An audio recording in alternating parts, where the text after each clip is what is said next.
Hello everyone, it's Catherine here from Inky Finger Cat.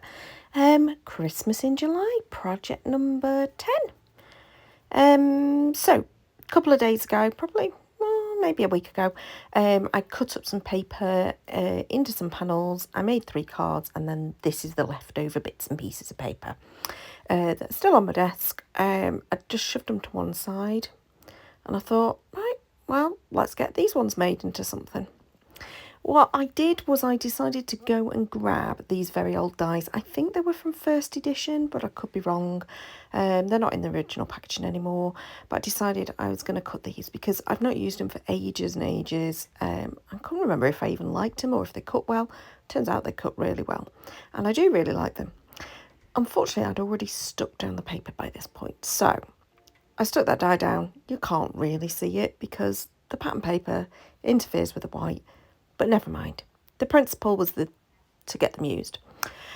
I'd roughed up the edges of each of the panels so that they were all sort of a bit distressed. I'd just done it with my fingernail because for once I actually have quite strong thumbnails rather than fingernails.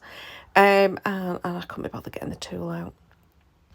I'm a bit determined to use up scraps on this point. And so I am using up tiny bits of cardstock to do some die cutting, both the white and also in this case the letters to make up the word merry from some early espresso cardstock. And there's literally just like an inch worth of cardstock that's available, and that's what I decided to do.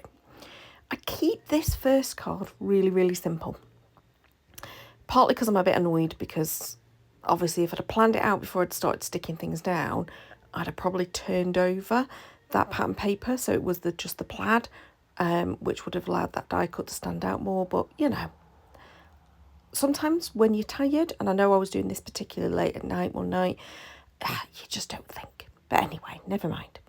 I have now stamped the Christmas from the Peace and Joy stamp set in some cherry cobbler, and I've cut that out and popped that on top. Right, this one, again, I go for those panels, and this time I'm using one of the other die cuts, which is like a little trailing, well, I think they're meant to be mistletoe.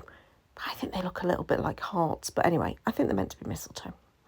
At this point, I decide that I want to use this circle that I've cut out, but I really don't like that background. It could, because unless you're using it as a full sheet, you can't really tell it's meant to be like silver birch.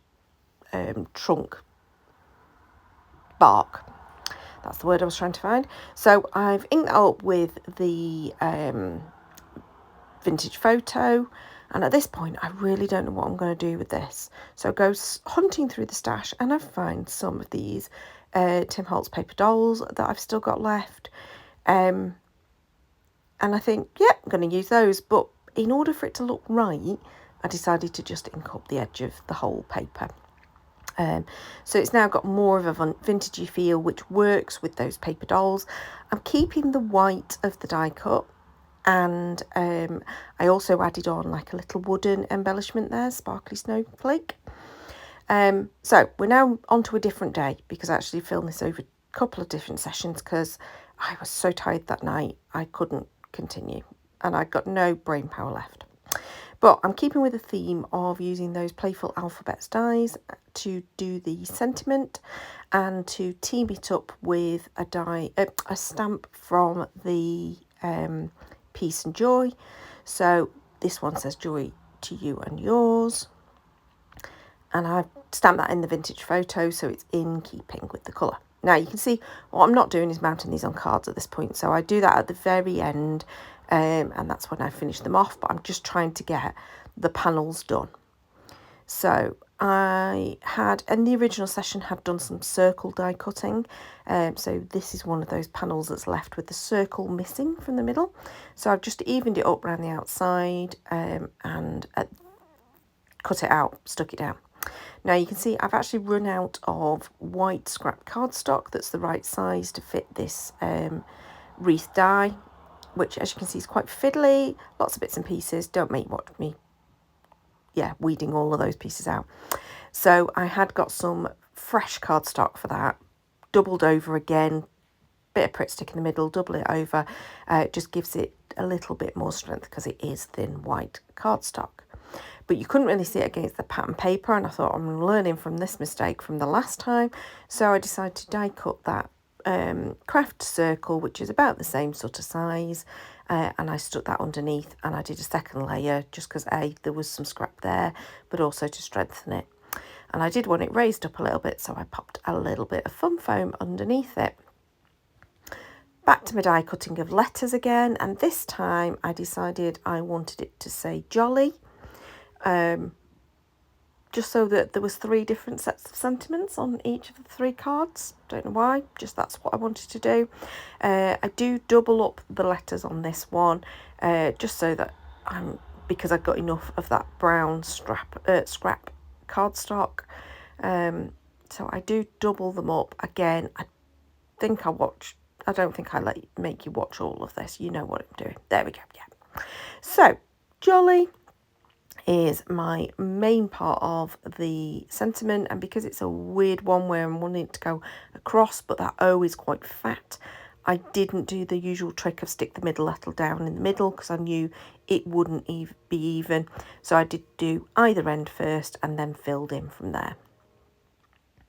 And the rest of it is Christmas, is what I'm going to say. And again, done that in the cherry cobbler to bring that red back in. So now I'm at the point where I want to stick them onto the card blanks. So I've pulled in the card blanks, which are 6x6. And some of them I am just going to stick straight down. I think this one, yeah, I decide would look better with the matte of the craft cardstock. So I do have to pull in a whole sheet of the craft cardstock to cut a little bit off to be able to mount that one. If it had been sensible, I'd have gutted it first, but you know. And this one, I decide I don't want it to have an extra thing, but I do decide it needs to be raised up on the foam, which just helps add to the distressed look of each of the layers. So I'm using the final bits and pieces of scraps. I think there's a tiny little piece left on the desk at this point that I don't end up using up, but I'm using up some of these scraps, including that circle, in order to just pop some of the paper on the inside, and I call it done.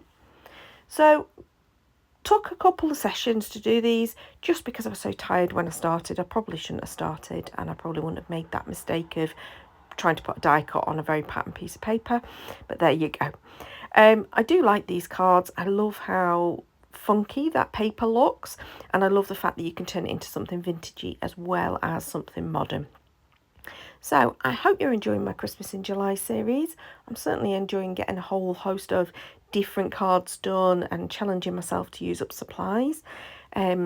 Please subscribe to see more in future. I've got a few more videos that I've already filmed, but yeah, I've still got quite a lot of July to go, so a lot more to be done. So yes, hit the subscribe subscribe button and the notification bell to see more. But until next time, bye bye.